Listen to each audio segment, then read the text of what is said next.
Hello, everyone. Tom Brew from Indiana Hoosiers on SI, and welcome to the Hoosier Roundtable podcast. It's our first one of the 2025-26 school year. Got a lot to talk about with Daniel Flick, our reporter, who was just spent a week in Puerto Rico with the basketball team, and we wanted to bring Daniel in. So, Daniel, hello, and welcome to your first appearance on the Hoosier Roundtable podcast. Yeah, I really appreciate it, Tom. Glad to be here. Long time listener, first time caller. Yeah, it was an amazing trip and a lot to talk about for sure. There we go. Yeah, that's kind of why I wanted to do the podcast so quick. Even though you got home late last night, Indiana played 3 games in Puerto Rico. One was sort of a little warm up game with a local team, but then 2 games against a professional team from Serbia. That's very good. Had an NBA draft pick on there, and so it was certainly a good test for the Hoosiers. And one of the reasons why I really wanted to have you on is obviously there's a new head coach this year in Darren DeVries. There are 13 brand new players on this roster that no one knows. So that's the big thing, Daniel, that I want to get with you today is let's kind of talk about these players a little bit and this coaching staff and kind of what we saw. So my first question for you is do your best to try to explain to our readers and our followers kind of what Darren DeVries Indiana basketball team looks like. What did it look like on offense and what did it look like on defense? Offensively, I tell you what, it's crazy. It's kind of a culture shock, right? Like they are playing fast. They play up tempo. I had asked Lamar Wilkerson about this after yesterday's game about the character of the team, how they want to play. And he had just mentioned like that when they're clicking, it's fast. It's they're running up tempo. They're fun. That was one of the words that he uses. They're fun. And the way I would explain it to a lot of people, Tom, when this team is rolling and when they're clicking, they're going to play modern basketball at a rate that will be incredibly enjoyable to watch. They didn't shoot it incredibly well. And part of it, they had the ball that they used was smaller than the average ball. It felt weird. It kind of felt heavier too. It was a strange deal. But regardless, they kind of heated up a little bit as it went on, but they were not afraid and they were seeking and hunting threes. And it was kind of neat to watch because they just spaced the floor so well. They're running. They did a really good job of on-ball pressure and turning that into steals and then running in transition. And had a lot, especially when they played the college team last Wednesday. That team was not at all prepared for IU's on-ball pressure, and it just I think Indiana had about 30 plus points off turnovers in transition. It was crazy, but they when they're rolling offensively, this is a team that is going to spread the floor. It's high ball movement. A lot of motion. That was one of the things yesterday. They had 30 points in the first half, and then they came out and they had 51 in the second half. And after the game, they just kind of said like they weren't crisp, early. And it wasn't just not crisp. It was lack of movement, whether it's, really tired legs, exhausted after a long week in San Juan, whatever it may be. But once they found it, they started moving it. They're creating open shots. There's not really after such a post-heavy offense that we've watched for the last, gosh, Tom, I mean, probably since Archie Miller, right? It's crazy, right? Because there's occasional two big lineups, but as a rule of thumb, a lot of this is the guys we have can shoot it, the guys we have can run, and we're going to show that to you, and we're going to make you run and try to match it. That's their offensive philosophy, and it was really neat to watch them just spread the floor and attack the rim, and they have a lot of offensive flexibility in how they want to attack you. Now, I thought defensively they're still growing. They're kind of raw, I feel like, and I feel like their closeouts kind of weren't there. They allowed a lot of open looks. They allowed a lot of penetration at times as well. But when they were clicking defensively too, they are, quick-footed, lanky. They got a lot of wings with really good length and quick feet. And when you've got that, it's hard to drive. And so I think as they grow comfortable, and how they want to play and just trying to, talk more and learn more of, how the staff wants them to play, it'll all kind of click more. So it was very interesting. It was a completely different brand of ball than anything I've seen at Indiana, my 2 years covering the team. And it was when this team is rolling, it will be a very enjoyable brand of basketball. Sounds great. I think that everybody's really excited for that too. And absolutely, no disrespect intended to Trace Jackson Davis or Khalil Ware or anybody else who locked up on the post, but I think everybody's sort of ready for that different brand of style. And not so much because of those guys, it was just because they really were never surrounded by good shooters. Certainly during those 4 years of the Mike Woodson era, outside of the occasional Miller Kopp hot streaks, there really wasn't a great 3-point shooter on that team for a long time. And it sounds like now, like maybe we have a bunch of them. So that's sort of takes us to question number 2 for you then. Since all 13 of these players are guys that none of us have ever seen before, talk to me a little bit about maybe 2 or 3 guys who really stood out for you and why. So we'll start with Lamar Wilkerson, who had 18 on Saturday against Mega, and then he had 17 yesterday, Monday, all in the opening or all in the last 20 minutes. This guy obviously arrived he's known as a shooter, and I think what you saw, he went 3 for 13 from 3 in game 1. And it's funny just hearing the coaching staff talk about Lamar because he's a guy who it doesn't matter. I think what DeVries said after Wednesday is I kind of like it when if he's struggling here because if he's because he's not going to he will not struggle often. And so if he's going 2 for 18 or whatever, all that tells me is he'll go 18 for 20 the next day. Like he's going to average out to where they think he's going to be probably around 50-ish% from 3 this year. But what impressed me about him, especially Monday, is he got challenged, at halftime. He hadn't scored. He'd only attempted 3 shots. He came out of the break. He was firing. He was aggressive, but he was also scoring inside.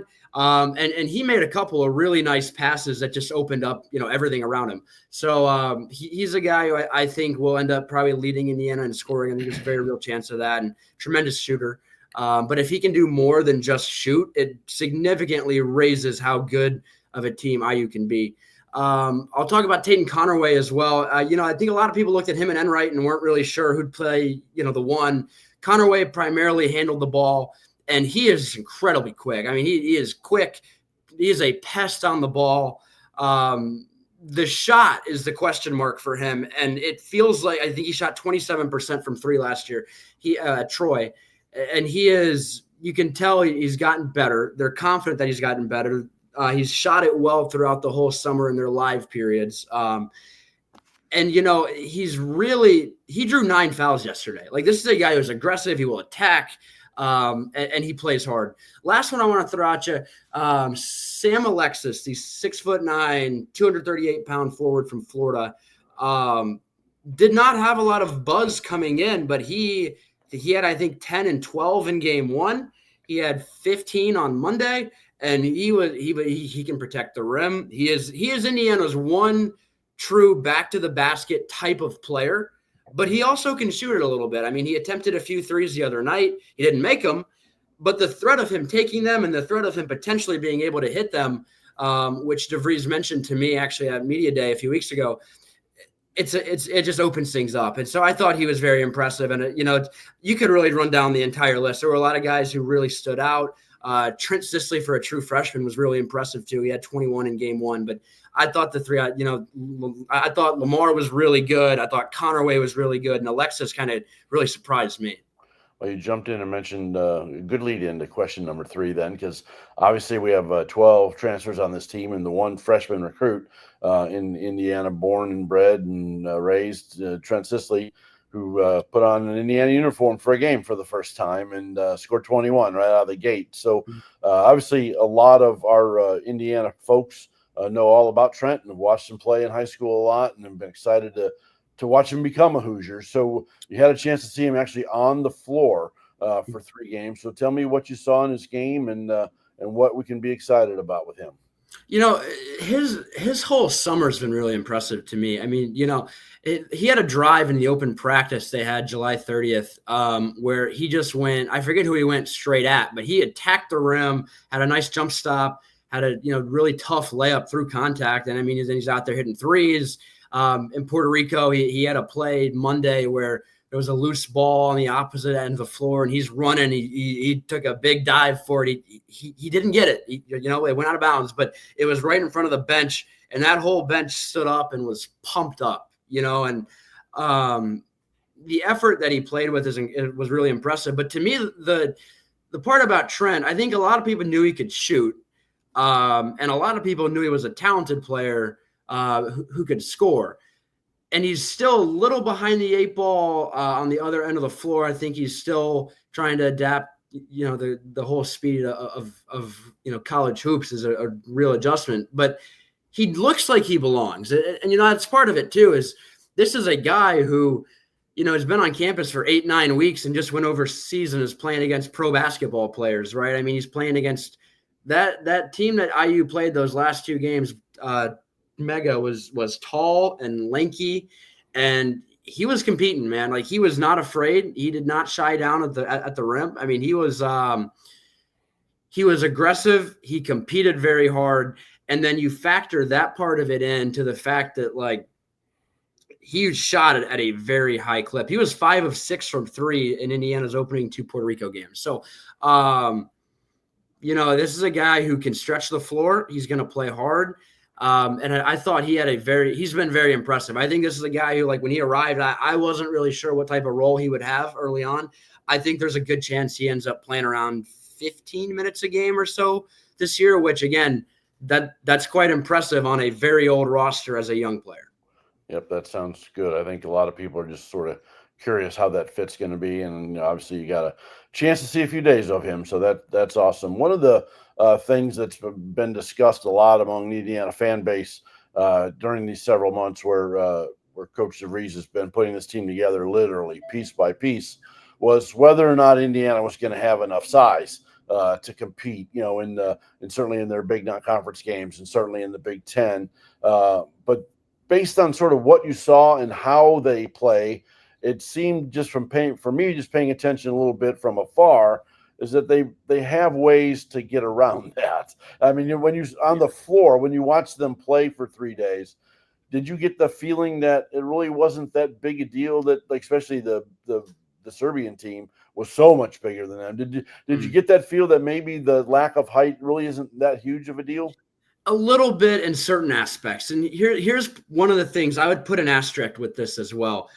While Mega was very tall and very lanky, a lot of those guys needed to add a lot of mass. Like, these are the bodies Indiana will be playing in conference play are going to be a lot heavier, a lot stronger. So I think that's a very important asterisk with all of this. Part of it, I thought, Reed Bailey kind of struggled just straight up scoring when it was one-on-one, trying to create his own look inside. That's not really his game. And so that's your guy. That's your tallest player. He's 6'10", 232. And he had a lot more success when he was on the perimeter and he'd catch in the corner, he'd pump fake, and he'd drive to the rim. That was more where he found a lot of looks this week. I thought he kind of struggled a bit against the length inside. Like, I think he was 3 of 8 in the last game, and he opened the game with a lob and a layup, and he finished the game with it was a Lamar Wilkerson pass off, and he had a really big slam that pushed Indiana ahead by 1 with about 6.5 seconds remaining. And so he, in between that, he was 1 of 6. Right. And a lot of his looks are right around the rim. Couldn't really finish. So I thought with Reed, the length might have affected him a little bit more. I thought Alexis with it, because, again, he is a little bit more of a wider body. He handled it pretty well. He's more of your back. Like, he is more of a normal type of he is a post guy. He is the kind of guy Indiana fans are more accustomed to, but he has the value where he can step outside and shoot a little bit.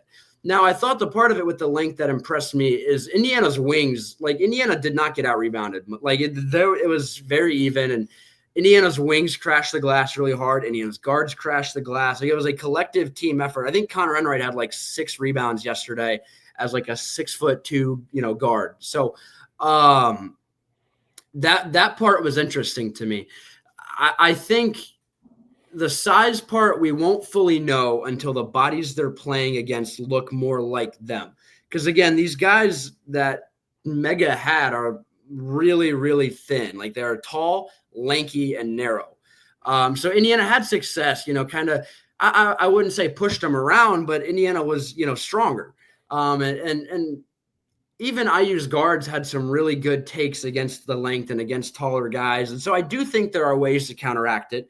And I didn't think that Mega offensively was, just clearly, hiding, outsizing Indiana. Like it wasn't like that. It was just, I think there's still questions to answer there because I didn't think that Indiana's true shot making around the rim against those, potent shot blockers with length was overly impressive. And I think when you're playing against larger bodies, the looks Indiana had will kind of get pushed out a little bit more inside anyways, just because, you probably won't be – I don't think you'll see them be able to really push guys down and just put them right under the rim. So I still have a little bit of questions there. It was encouraging, but not, all inclusive, all like comforting, I would say. Yep. And one of the things, obviously, with this brand new roster and everything too, that so many people just want to know is like, who are these guys? Like, how are they? Like, what are their personalities like in that? So you actually had the opportunity to spend some time in person with a lot of these guys. Tell me a little bit about like who are the best interviews and who are the funniest guys and who were those guys that were just kind of glad to be around being part of an Indiana basketball team. I think Lamar Wilkerson is going to endear himself very quickly into Hoosier Nation. He's a character, man.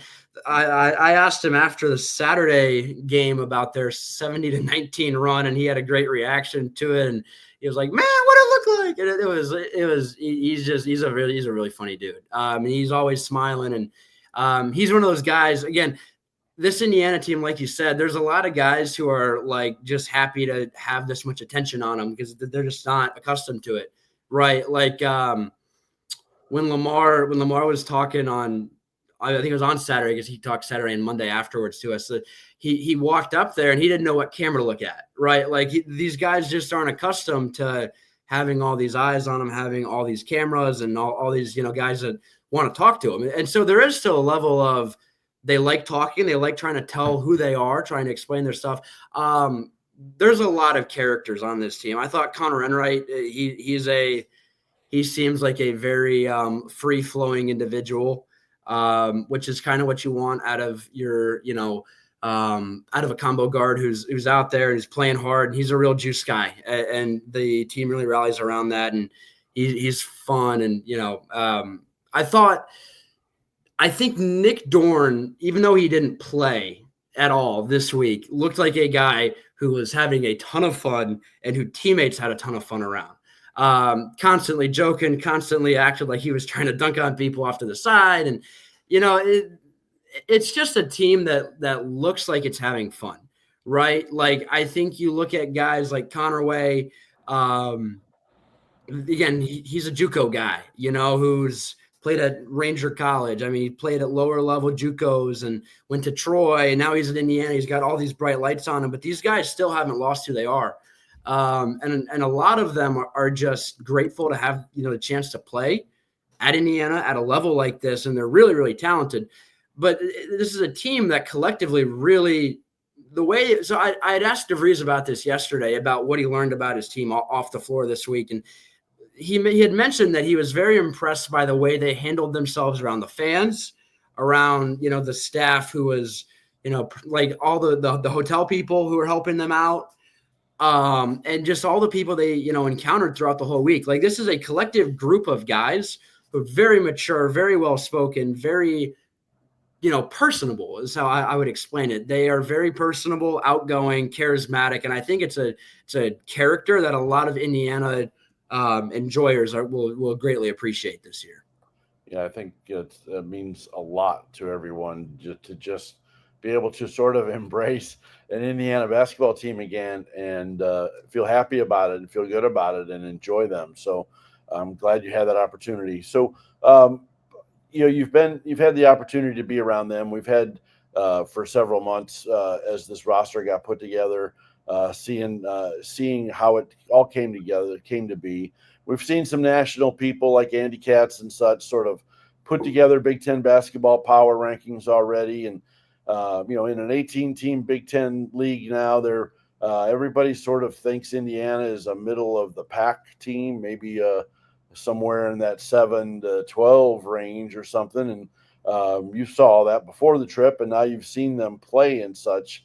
Like, is it possible after watching for 3 games out there and spending a week with them out there to kind of gauge, maybe to change your opinion in any way as to maybe how good this team can be, or no?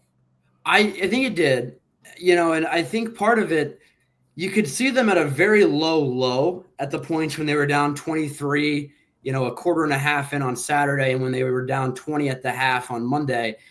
And I think what you learned, because again, a lot of the guys performed as you would expect them to, just off of what they've done. A lot of these guys have played, high level college basketball, or at least have played at a, solid level of college basketball. And you have an understanding of what each guy can do. What you don't know is how they will blend when they get punched in the mouth. These guys faced so much adversity, and on Saturday and on Monday, could have gone either way. They rallied together, really validated the whole reason of why you make a trip like that is you're trying to bond. There's no better way to bond than when you're getting just blown out of the water and you look uncompetitive, and you got to decide, do I want to endure this for another 25 minutes, or do I want to flip the switch and go?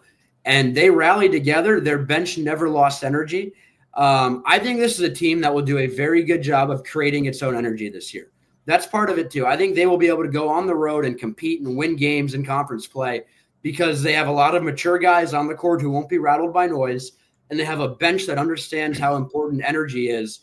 And you will be able to see that really gel and really show up on the road when all you have is the guys, on the court with you and on the sideline watching you. That's all you got. And that's all they needed. There weren't many people watching these games in San Juan. I would imagine the largest crowd was maybe 200 people. But they had each other, and that was all they needed. And that's the takeaway for me, is that this team has a lot of fighters on it. They competed extremely well. They never at any point lost their character as far as, we're going to be energetic. We will not stop playing until the clock hits 0. And they had so many chances to just throw in the towel. They never did. And so I think that's the one thing is, talent-wise, pieces-wise, you could see the pieces when they were clicking, and the pieces were as you would expect, and that was an encouraging sign for what they can be. But I think when you start learning about the metal of a team and how it's wired, that's when you start to understand, like, okay, this team is tough enough to go on the road, win in tough environments, handle all the, attention that might come with it. So I think they're wired the right way to win. And that was maybe the most important lesson, I think, of the entire week. That's great to hear. It's all right, Daniel. So you've obviously been covering Indiana the last handful of years, and you joined our team at Indiana Hoosiers on SI on July 15th, which was 4 weeks ago. And in that time, you've been to Las Vegas for 3 days, and you've been to Puerto Rico for a week, and you have been up close and behind the scenes with Indiana football and Indiana basketball both. And now you're back in Bloomington, and you get to stay in Bloomington for a while. So, tell me what these first 3 or 4 weeks have been like for you, and tell me how excited you are just to kind of see these Indiana football and Indiana basketball seasons play out.